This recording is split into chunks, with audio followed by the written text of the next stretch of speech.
Pupunta po tayo ngayon sa dako ng Cubao. Attend po tayo ng birthday.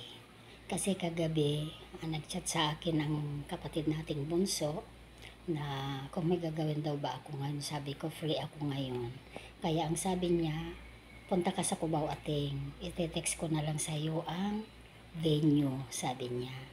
Kasi siya yata ang bali sponsor dun sa birthday ng ating kasamahan dito sa Facebook Reels.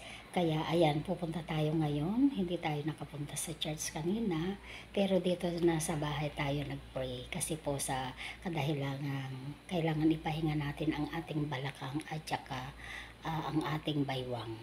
Dahil nga po sa pag-akyat sa dalawang building, fifth floor dun sa church at saka dito naman ay 4th floor. At tapos magwo-walking pa tayo. Kaya ayan, nasobrahan yata ang sakit ng aking baywang at saka balakang. Kaya kailangan nating ipahinga. Ang Diyos naman ay mabuti. Kaya ngayon, maaga tayong aalis kasi magpapamassage tayo para matanggal yung sakit ng ating katawan. Ayan. Thank you.